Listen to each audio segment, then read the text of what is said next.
Gracias amigos por estar nuevamente con nosotros en Encuentro con la Ciencia.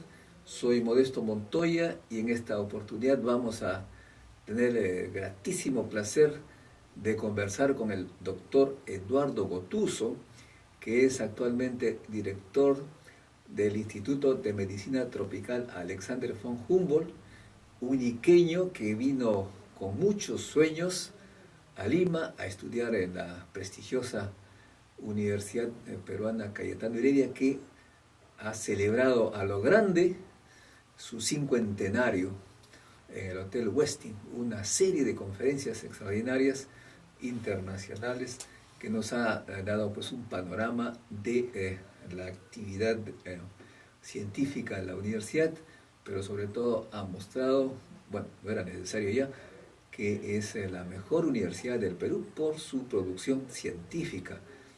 La rectora Fabiola León Velarde hizo una exposición en la que se dio pues una serie de informaciones acerca de las actividades y la producción de esta universidad.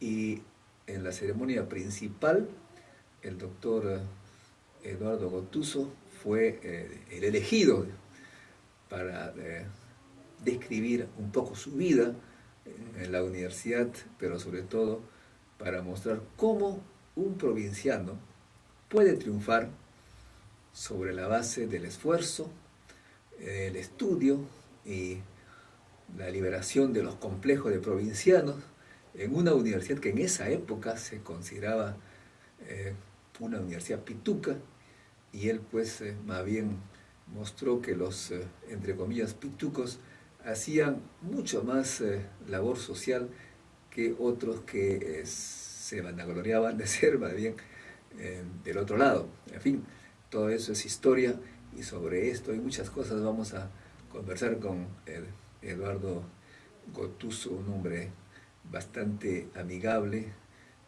bastante modesto, a pesar de tener innumerables premios en el Perú y en el mundo. Eduardo, muchas gracias por estar con nosotros. Este programa pretende dar ánimos a los jóvenes que han venido pues de Puno, de Cusco, del norte, del sur y de todo lado del Perú para estudiar en Lima, y muchas veces piensan que aquí en Lima pues hay discriminación, que ellos no son bien tratados, pero tú has mostrado que en realidad no hay mucha verdad de esto. ¿Cómo hiciste tú cómo llegaste acá a Lima, digamos? ¿Cuál fue tus primeros días en Lima? En realidad, en aquella época, los exámenes de ingreso eran sumamente duros. Yo venía de un colegio de Ica pequeño, un colegio también nuevo, de curas españoles, donde uno aprendía muchas cosas. El conocimiento de ciencias no era tan profundo, era bueno.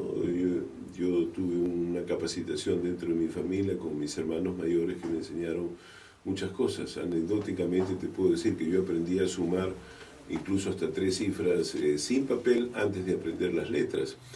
Cuando se viene a Lima en aquella época era porque habían pocas universidades provincianas, y nosotros, digamos, mi plan fue venir a Lima, estudiar intensamente para postular al examen. En ese tiempo postulaban más o menos 4.500 alumnos y entraban solamente 60, que y era uno de mis sueños. 4.000 a 60, eso sí que era una super selección. Sí, bueno, la selección te confieso que fue muy buena, porque el efecto cuando nosotros entramos, de los 60 a 45 estábamos entre los 3 primeros alumnos de nuestros colegios. Estaba el mejor alumno de Guadalupe, el mejor alumno de Leoncio Prado, el mejor alumno de León Pinelo, de diversos colegios de Lima y de provincias, el mejor alumno de Huacho, el mejor alumno de un colegio de Piura, etc. Entonces, realmente la selección había sido buena. Adicionalmente, fue sumamente honesta, que nos dio mucha tranquilidad porque postularon. Había en esa época la idea de que la recomendación, ¿no?, era la que valía. Así es. Sin embargo, en Cayetano, los grandes profesores tenían hijos que querían estudiar medicina. Es más, estudiaron medicina, pero no entraron a Cayetano y tuvieron que ir a otras universidades, lo cual señalaba de que aún teniendo la mejor influencia no se podía hacer. Y de ahí en adelante, digamos, por ejemplo, te confieso, había un compañero mío que era el número 1 del Guadalupe. Él había nacido en Abancay y era un chico brillante. Es tanto que hoy en día está de un magnífico profesor en una universidad en Nashville. Entonces, estas cosas señalan la opción. Yo creo que el ser provinciano no es una limitante importante, y menos ahora, y yo creo que somos, digamos, en Lima hay una gran población de provincianos que hemos tenido que trabajar intensamente. Por supuesto, habían algunas desventajas, es decir, yo vivía en una pensión, mi padre murió en años tempranos de mi carrera, tuve que trabajar temprano, haciendo guardias cada tercera noche para pagar mis estudios, etcétera. Así que es cierto de que quizás las condiciones son algo más desventajosas, pero creo que todos tenemos buenas oportunidades. Y el ejemplo, como te digo, en mi clase había una buena cantidad de provincianos. Esta chica piurana que te hablo ahora está en Cambridge, en Inglaterra, es decir, son gente que desarrolló su mundo de manera importante. Yo, por supuesto, aposté por quedarme acá en el Perú y, bueno, he desarrollado mi carrera profesional acá en el Perú. Pero, de nuevo, el hacer conocimiento, yo creo que es una opción. Por ejemplo, en la uni, tú conoces mejor que yo cómo los chicos provincianos son magníficos alumnos, expertos en matemáticas, etcétera, que creo que debemos privilegiar en el futuro inmediato. Ahora tú escogiste medicina. ¿Por qué medicina? Bueno, te confieso que yo era muy apasionado, yo leía Freud entre los 13 y 14 años y siempre tuve una intuición de que me gustaba ser médico. Bueno, en esa época también es cierto que uno tenía opciones clásicas, ser abogado, ser de las Fuerzas Armadas, ser ingeniero. A mí siempre me había gustado la medicina. Es más, yo vine con dos ideas: o era psiquiatra o era un médico general típico de provincias. Sin embargo, en mis primeras prácticas psiquiátricas me desalenté totalmente. La psiquiatría en esa época tenía una enseñanza muy del siglo XIX, muy conservadora. No había la psiquiatría que se maneja en hospitales generales, lo que se llama psiquiatría de enlace, o sea, la psiquiatría del hombre común y corriente, sino más que todo nos enseñaban los cuadros muy crónicos, aquellos esquizofrénicos de 15, 20 años, que además en esa época no había buenos tratamientos como hay ahora, que prácticamente se curan. Entonces yo me desalenté y me quedé haciendo medicina. Después mi entrenamiento básicamente fue hacia medicina interna, que satisfacía mucho mis inquietudes y por supuesto quería hacer las enfermedades más importantes, y por eso es que comencé a tener mucho interés de estudiante a estudiar fiebre tifoidea y brucelosis. Es más, mi tesis fue sobre brucelosis y de ahí me moví al mundo de las enfermedades infecciosas y tropicales. En esa época había bastante debate político. ¿Te acuerdas de ese debate político? ¿Cuál era en la época de estudiante tuya? Las confrontaciones. Bueno, había, digamos, una politización. Recuerda bien que en la década de los 60 a los 70, pues era una, digamos, por un lado, todo este movimiento en Estados Unidos de la población negra que quería tener igualdad de derechos. Existía, digamos, en Francia, especialmente en Francia, estos movimientos universitarios muy potentes con la idea de cambiar el mundo. Y existía en América Latina movimientos intensos. O sea, la Federación de Estudiantes del Perú era cuando convocaba una asamblea o una marcha, eran poderosos. Muchas veces han salido ministros en el Perú de su cargo presidente por estas marchas espectaculares de los estudiantes. ¿Tú fuiste dirigente estudiantil? Sí, fui dirigente. Yo no milité nunca en ningún partido. Fui dirigente en varias asambleas de la universidad. Cuando viene la ley universitaria el año 68, nosotros fuimos delegados estudiantiles porque se requería ser del quinto superior en Cayetano, y cumplimos un rol importante. O sea, y en las discusiones nacionales, nosotros, yo recordaba que cuando fuimos al Congreso de Estudiantes de Medicina en Arequipa en el año 67, nosotros hicimos, perdón, en el año 68, hicimos las propuestas de la salida al campo, es decir, hay que digamos, rendirle al país parte de nuestro entrenamiento. Aquí quiero recordar que En ese tiempo todas las universidades eran públicas y entonces uno tenía que revertir hacia el país lo que el Estado había gastado en el 1% de la población profesional, y los médicos deberíamos salir. Entonces nosotros, dentro de esta particular visión humanista, nosotros impulsamos lo que se llama el internado rural, cosa que sorprendentemente no fue aceptado ni por San Marcos, ni por la Universidad de Arequipa, ni de la Universidad de Trujillo. Entonces, los únicos que salíamos hacia el campo éramos los pitucos de Cayetano, como era la expresión. Por ejemplo, yo fui durante 10 semanas a Yurimaguas y no solamente aprendí muchísimo de la Amazonía, de los problemas de la Amazonía, sino además nosotros cambiamos un poco varios paradigmas en un hospital que habían solamente 2 médicos para 50 camas. Cada día visitábamos un centro diferente, entonces nosotros éramos 3 internos y cada uno nos turnábamos, unos quedábamos en hospitalización, otro en la consulta y otro salía a surcarlo, a irnos por los ríos de la Amazonía en Yurimaguas, en el Alto Amazonas. Entonces eso nos dio una visión del país mucho más profunda, con un compromiso que en Cayetano era importante. O sea, el compromiso social con el país era una de las marcas que Cayetano quería imponer. Así que yo participé a esos niveles, participé en varios congresos estudiantiles, creamos debates. Yo me acuerdo que Neira, por ejemplo, que acaba de salir del frontón, tuvo en Cayetano una presentación muy buena sobre por qué él, habiendo sido guerrillero, terminaba apoyando el gobierno de Velasco. Incluso, como recuerda Sinamos, estaba Delgado, que era profesor de Cayetano, y él presentaba motivos de grandes discusiones, y eran las épocas pues que Che Guevara se volvía un ícono en la historia de América Médico. Latina. Argentino que, tú sabes que anecdóticamente él vino al Perú porque un amigo de su profesor le dijo, andate al Perú, y bueno, si vas al Perú, él quería conocer Machu Picchu, etc. Y visitó a Hugo Peche, que en ese tiempo manejaba el leprosorio de Guía. Y en la influencia de Hugo Peche, que era, digamos, un gran amigo de José Carlos Mariatti, el fundador del Partido Comunista, Hugo Peche influyó mucho en el Che Guevara. Y el Che Guevara acá en el Perú se enamoró de una peruana y tuvo su primera hija, es una chica peruana que después fue a vivir a Cuba, ella todavía vive allá, y era, digamos, muy amigo de este grupo que después fueron guerrilleros, en el cual estaba Gadea y varios de ellos. Entonces Che Guevara aprendió de Hugo Peche. Hugo Peche era un ícono dentro de San Marcos, y entonces la politización era parte inherente de la vida universitaria entre los 60 y los 70. Al contrario, después viene un desgaste de estas posiciones, y después viene la posición de sendero en las universidades, y después termina esa década en la cual los estudiantes se volvieron incrédulos. Y la cultura peruana se volvió incrédula, no creían en ningún político, no creían en nada, y viene pues la década en la cual aparece entre los 90 y 2000 toda esta población. Pero esa actividad tuya cercana a la gente del campo, de la selva, a la larga se convirtió en una ventaja, porque allí, creo yo, te nació el interés por las enfermedades tropicales, y estas han sido el motivo de tu trabajo y tu pasión por la medicina. Entonces,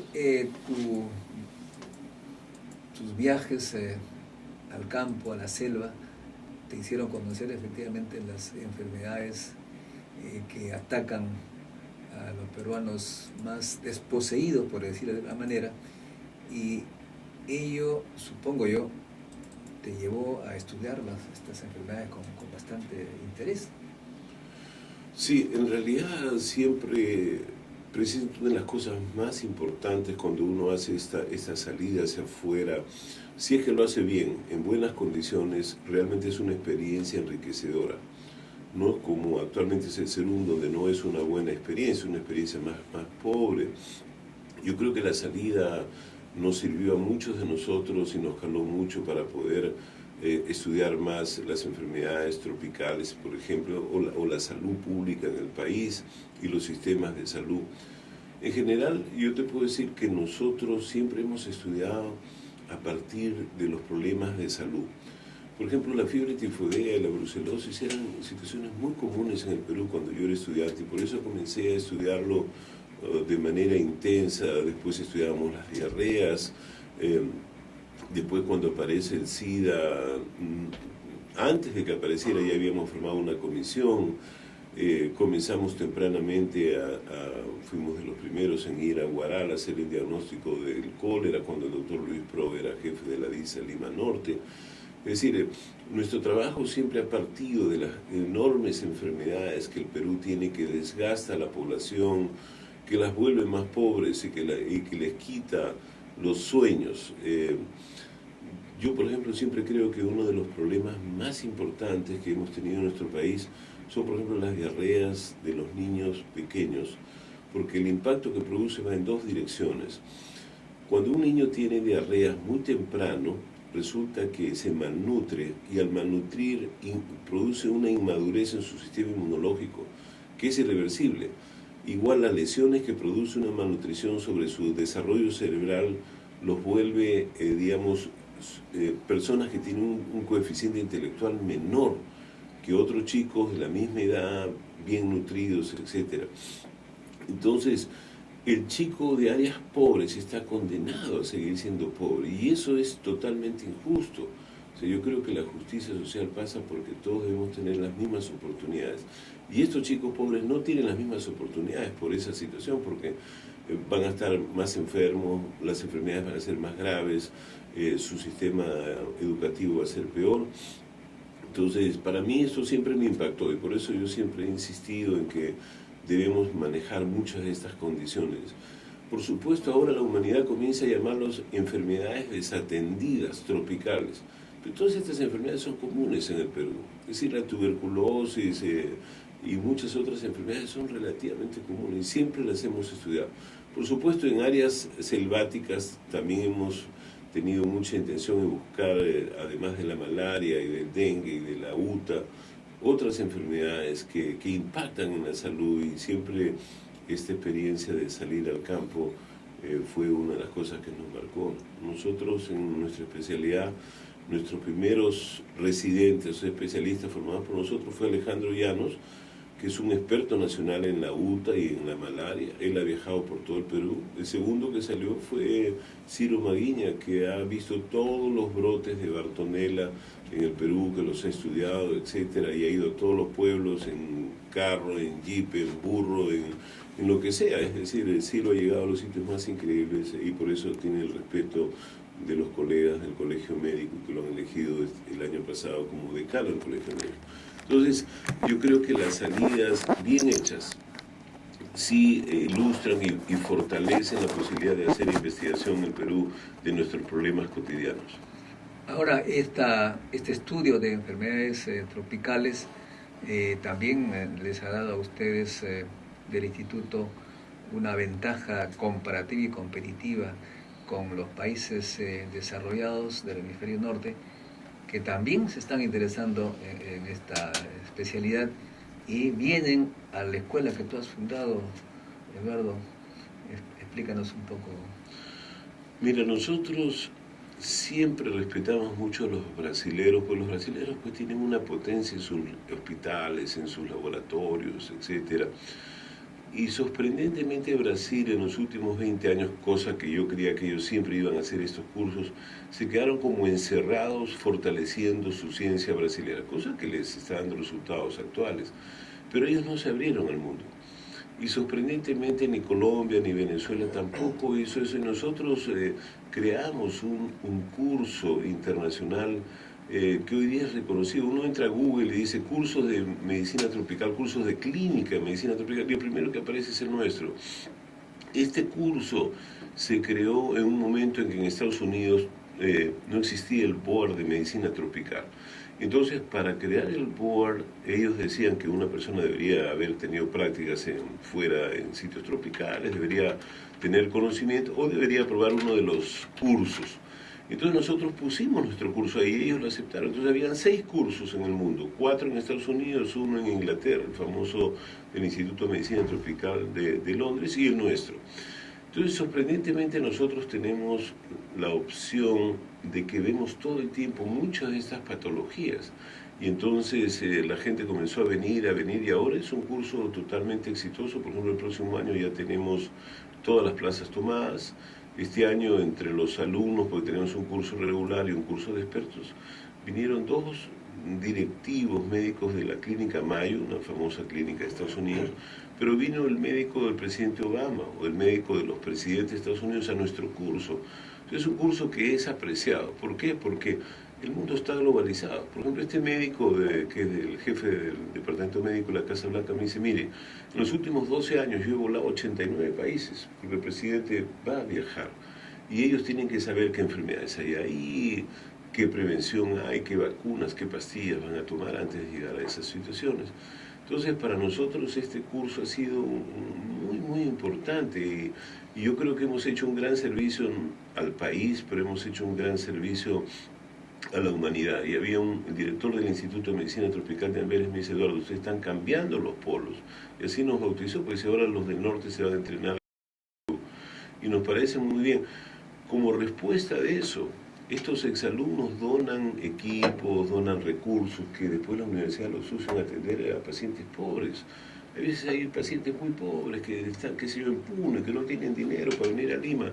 Se les consiguen los pasajes, se les trae, se les ayuda, etcétera. Entonces, pero además estas personas que vienen comienzan a ver al Perú con afecto, con cariño, y comienzan a aceptar peruanos en entrenamientos. Entonces esto comienza a hacer un flujo hacia allá para entrenar temporalmente a los peruanos que quieren entrenarse en algo y después regresar. Así que este curso tiene una serie de beneficios institucionales, públicos, de pacientes, de educandos, etcétera, que nos parece un éxito y que a Cayetano lo ha puesto visible en el mundo, porque ahora en muchos sitios nos reconocen. Yo ayer hablaba con un experto soviético, yo le dije, mire, yo fui invitado a Moscú por la Academia de Medicina el año 2000. Entonces, usted se imagina que a un peruano lo invitan por algo, y entonces era porque nosotros teníamos que muchas cosas que enseñarles a ellos de lo que nosotros estábamos haciendo y que todos reconocían. Es más, nosotros tenemos 2 médicos rusos que ahora coordinan la cuestión de los viajes de los funcionarios de Rusia hacia otros países, etc. Y eso también te ha valido, digamos, varias responsabilidades importantes en el mundo, responsabilidades de congresos y de otras actividades. Cuéntanos un poco sobre esas. ¿Cuál ha sido la más grata para ti de esas responsabilidades? Bueno, la primera estuvo no muy relacionada con ello, sino con lo que veníamos haciendo antes, que fui elegido en el año 96 como presidente de la Sociedad Mundial de Infecciosas y entré al cargo en el año 98, porque era un proceso de 2 años. Y eso fue probablemente uno de los, digamos, de los grandes goles que he tenido en mi vida.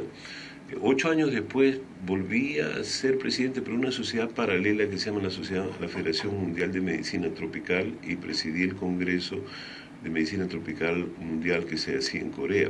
Estos son 2 de mis triunfos que son, aunque son personales, son institucionales. O sea, detrás de esto pues estaba la bandera peruana y estaba la institución Cayetano Heredia, tanto el hospital como la universidad. Entonces, esto fue de nuevo muy importante. En Corea tuve el honor de compartir una cena con el profesor Lee, que es el hombre que descubrió un virus que se llama hantavirus, que es del río Hantan allá en Corea, pero que hoy en día el hantavirus está en Chile, está en Argentina, y este año hemos tenido 2 casos o 3 casos en la Amazonía peruana.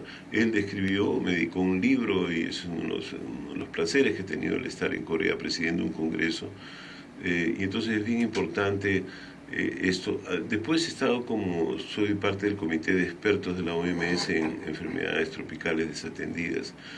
Todo eso ha servido para que nuestros grupos tengan opciones de intercambio internacional, y nos parece muy importante esta situación. Actualmente, por ejemplo, soy parte de un board de la Academia de las Academias de Ciencias de Estados Unidos en lo que se llama Microbial Threat, o sea, los retos que hacen los microbios hacia la humanidad, y que sirve para que el gobierno de Estados Unidos o los canadienses asuman roles frente al mundo para determinadas enfermedades.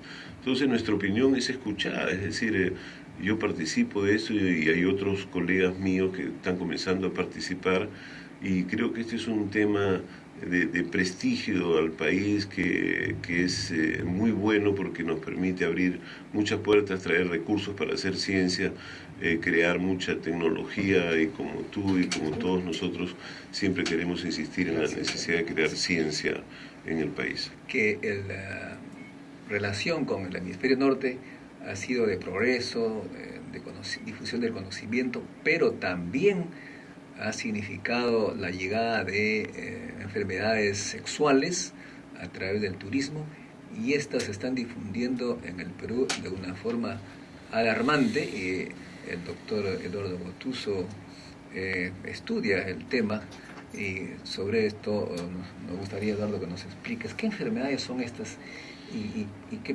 debemos hacer para frenarlas. Las enfermedades, digamos, cuando uno hace turismo o viaja a otros países, habitualmente una de las cosas que va es a mirar la cultura, la religiosidad, la historia, los monumentos, etcétera. Pero también la gente participa de la gastronomía, de los vinos, como se ha mencionado hace unos momentos, pero también muchas de estas personas tienen prácticas sexuales. Nosotros con el doctor Miguel Cavada hemos podido estudiar diversas situaciones del turismo frente a la vida sexual. Aunque el foco se hizo en el Cusco por digamos, hay los famosos bricheros, que eran personas que, siendo cusqueños, tenían relaciones sexuales con turistas con dos objetivos. Uno de ellos era tratar de conseguir visas para irse a trabajar a otro lado, y en segundo lugar, un objetivo puramente económico, es decir, eran trabajadores sexuales hombres que buscaban estas parejas mujeres. Y entonces este efecto es un efecto doble, porque así como nosotros tenemos nuestras propias enfermedades de transmisión sexual, de otros lados hay muchos más, y entonces comienzan a aparecer mucho más enfermedades de herpes genital, comienza a aparecer más una infección que se llama clamidia, y también aparecen subtipos del VIH que hacen de que ahora tengamos más de un subtipo. Quiero tratar de precisar esto. Cuando existe en la humanidad el virus del SIDA, existen 5 subtipos reconocidos. En el Perú siempre ha habido uno de ellos, casi puro, lo cual es una ventaja porque el día que hayan vacunas, uno vacuna para el subtipo B, ¿ok? Pero si tenemos varios subtipos, resulta que si me vacunan para B no me protegen para C o para D. Entonces este es un impacto que puede ser bastante negativo. Entonces nosotros queremos siempre insistir en la necesidad de que el control de la epidemia de SIDA pasa por el control de las enfermedades de transmisión sexual. Y el control de las enfermedades de transmisión sexual pasa por 3 argumentos. O uno apuesta por la abstinencia y no tiene relaciones, o uno apuesta por la monogamia, y eso significa que la pareja, ambos, tanto el hombre como la mujer, deben ser monógamos, y antes de iniciar unas relaciones formales deberían chequearse y hacerse análisis para saber que no tienen el VIH. Y finalmente, las personas que no cumplen ninguno de estos 2 puntos tienen que saber que cualquier relación sexual es riesgosa, y por lo tanto deberían usar un sistema de protección como el condón, que protege de manera notable numerosas enfermedades de transmisión sexual. Entonces, yo creo que este es un tema sumamente importante recordarlo, porque nosotros estamos viendo, digamos, 2 nuevas ondas en la epidemia del SIDA. Uno es el grupo de personas que se separa, se divorcia y comienza a hacer una fase exploratoria, digamos, un profesional que a los 35 años se separó de su enamorada, que después fue su esposa, y entonces comienzan a tener una exploración importante de parejas y ahí se contagian. Se juntan después con otra pareja y ya se vuelven formales, pero no se han chequeado. El segundo grupo que estamos viendo son las personas mayores de 50 años que también pasan por lo mismo. Se separan después de 20 años de casados, nunca usaron condón, no tenían por qué usar condón, pero comienzan a tener relaciones no protegidas y sorprendentemente no tienen sentido de riesgo, porque la gente cree que el SIDA solamente es una enfermedad de homosexuales o de trabajadoras sexuales. Es un error. El 75% de casos que nosotros vemos en el hospital son hombres que son, digamos, heterosexuales, y las mujeres sorprendentemente han tenido 2 o 3 parejas en su vida y están contagiadas. Entonces, el impacto, digamos, de la sexualidad es importante. Dentro de ellos la contribución al turismo también es importante, y por eso es que nosotros queremos siempre alertar a la población peruana, y en muchos foros internacionales siempre insistimos, así como la gente viene y dice, bueno, en el Perú me puede dar paludismo, fiebre amarilla, me tengo que vacunar, lo cual es cierto. Nosotros le decimos a las personas, ojo, cuando ustedes tengan o pretendan tener relaciones sexuales con una persona que viene fuera, que no es tu pareja estable, tienes que tener protección porque te pueden pasar una serie de enfermedades que son mucho más frecuentes afuera que aquí.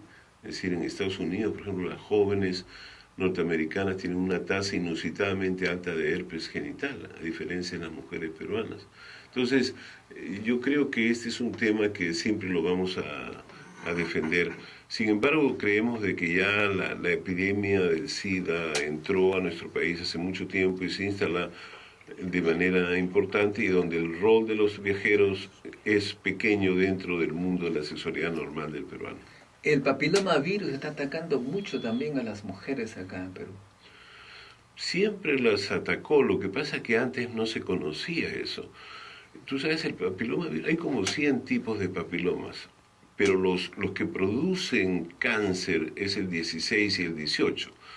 Y en los hombres, sobre todo en la población homosexual, producen un tumor maligno en el recto y en el ano, y un linfoma en esa zona. Son 2 condiciones que se dan con frecuencia, pero el papiloma produce un cáncer también en los hombres. Pero más que todo es la primera causa de muerte en mujeres peruanas después de los 40 años, o sea, el cáncer de cuello uterino.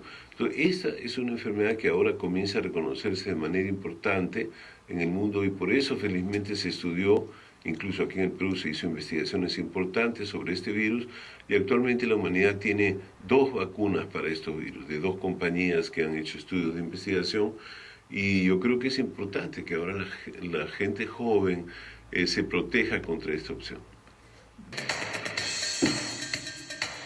Gracias, amigo, por seguir con nosotros. Soy Modesto Montoya conversando con Eduardo Gotuso. Vamos a hablar ahora sobre cómo la Universidad Peruana Cayetano Heredia incentiva a sus docentes, profesores para publicar en revistas internacionales, y cuál es, ¿cómo es esto? ¿Por qué ustedes publican tanto en comparación con las otras universidades?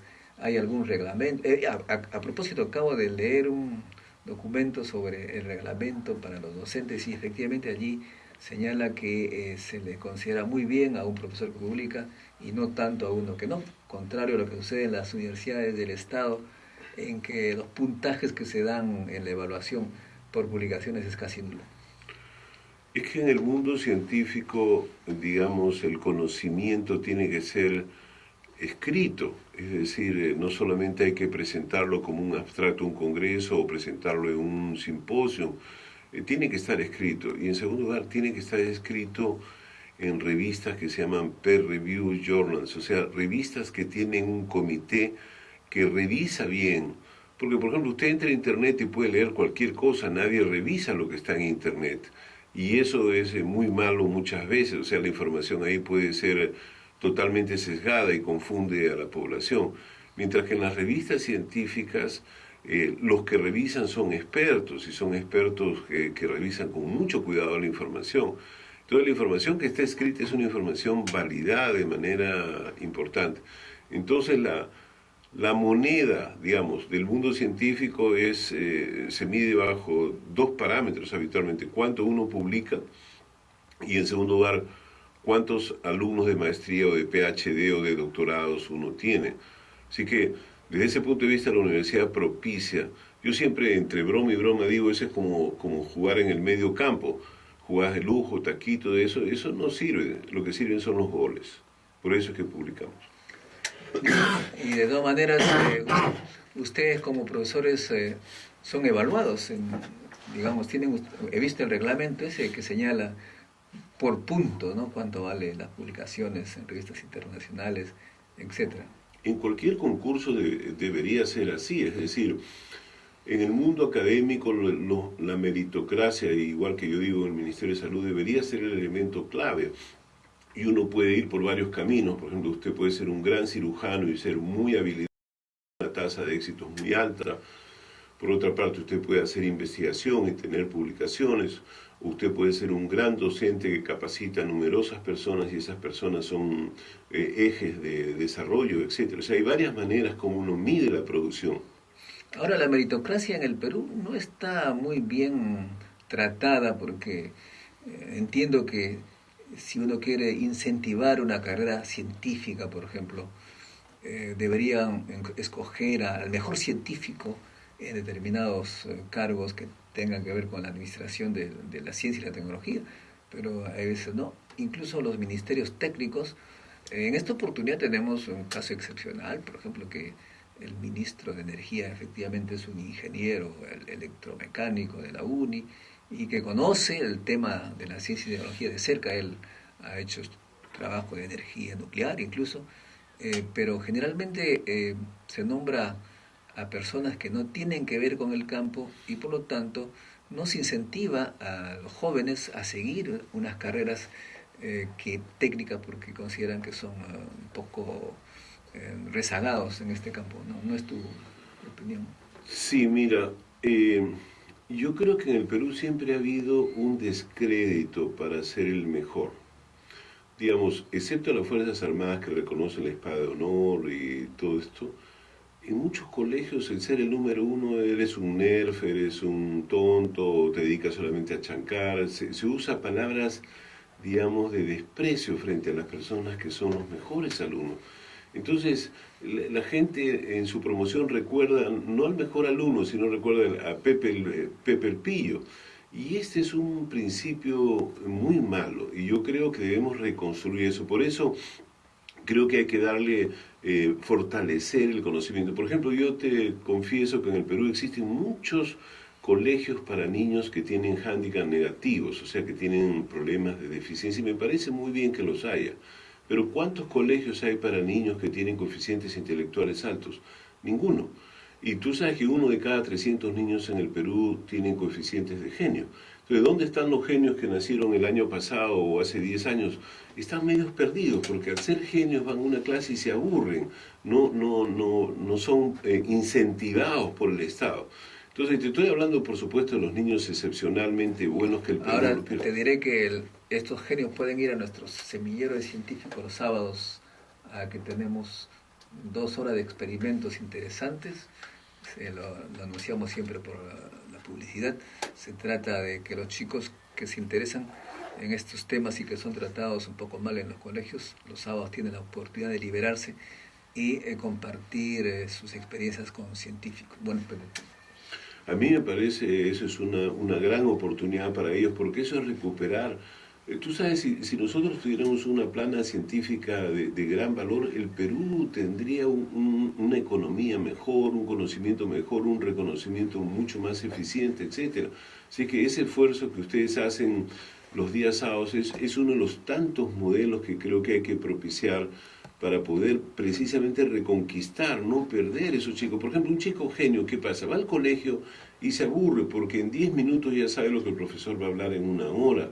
Y entonces se vuelve un niño distraído, no se adapta a sus compañeros, etc. Y creo que ese es un grave error. Ahora, regresando a la ruta normal, ya no de los niños genios que los perdemos, sino en la ruta normal, hay que incentivar a las personas que sean tenaces, que sean aguerridos por conseguir algo, y en el mundo de la ciencia yo diría que hay que entrenarlos bien, pero además hay que crearles oportunidades, y me parece que eso es fundamental. Entonces, tu comentario sobre la meritocracia es claro, es decir, entiendo que hay niveles políticos en el cual hay posiciones de confianza, pero las estructuras no pueden ser hechas con posiciones de confianza. O sea, los principios los gobiernos son transitorios y tienen, digamos, niveles de decisiones políticas, pero toda la estructura del Estado debe llegarse por méritos y no por amistad o por ser parte del partido, etcétera, porque eso lo único que ha hecho es crecer una burocracia de gente que se vuelve ineficiente, que va siendo cambiada, y no hay una estructura de poner a los mejores, independiente de qué cosas piensen, sino ellos tienen que tener reglas claras. La política este año de educación va a ser A, B y C, y entonces ellos tienen que implementar esa política, por eso el gobierno que fue elegido.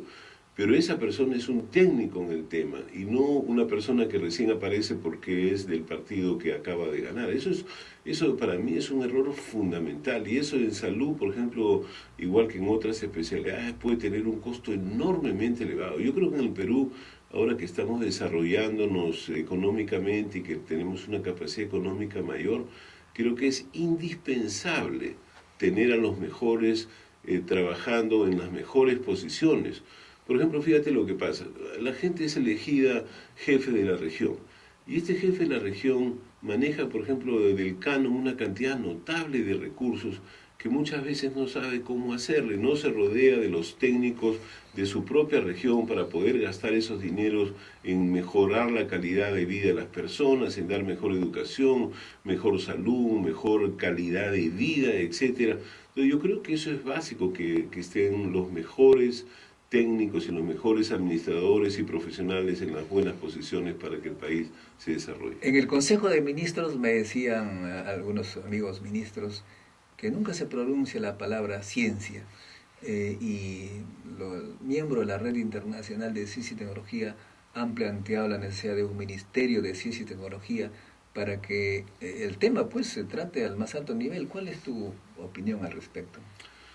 Como tú sabes, muchos de nosotros en las universidades hemos insistido que debe crearse un Ministerio de Ciencia y Tecnología. Yo creo que es básico, o sea, no es solamente un prurito de crecer en burocracia. La ciencia y la tecnología es una de las grandes prioridades en todos los países desarrollados. Si uno va a Francia, o a Estados Unidos, o a Alemania, o a Rusia, o a China, la Academia de Ciencias tiene, o el ministro de Ciencia y Tecnología tiene pues una labor extraordinariamente importante para el desarrollo del país. Déjame dar una mención, por ejemplo. Todo el mundo ve los partidos del Mundial, todo el mundo está feliz, o ve la novela que viene no sé qué sitio. ¿Ustedes saben cuánto le cuesta eso al Perú, traer la vía satélite? Cuesta una fortuna. Y entonces esa es una tecnología que nosotros estamos pagando los países desarrollados. Y nosotros deberíamos tener nuestras propias tecnologías, nuestros propios programas de cómputo. Tendríamos que tener una ciencia que genere, digamos, conocimiento y que genere además recursos económicos. La ciencia no es una cosa así que esté en el aire y que no aterriza, ¿no? La ciencia, y por eso es que tener un ministerio, yo diría, es absolutamente importante. Normalmente los candidatos a presidente no hablan de este tema, y eso es lamentable. Sin embargo, el presidente Humala sí lo dijo, y yo creo que él tiene un compromiso que debería socializarlo con las instituciones que trabajan en el área de ciencias, pedir opinión y armar un ministerio que permita pues consolidar el conocimiento científico, hacer estrategias por los siguientes 20 años, porque un problema que hay en nuestro país es que todo el mundo trabaja para 2 o 3 años, los científicos trabajamos para muchos años, y entonces el plan de desarrollo, de crear ciencia, no es de un día para otro, es un plan pues a mediano y largo plazo. Así que yo recomiendo y suscribo, y como ustedes conocen, nosotros hemos firmado varios documentos solicitando de que exista este ministerio tan necesario para el país. Y estoy seguro que a la vuelta de 1 o 2 años vamos a ver los primeros logros de este enorme potencial de tener un Ministerio de Ciencia y Tecnología. Muchas gracias, doctor Eduardo Gotuso. Nos despedimos hasta la próxima semana.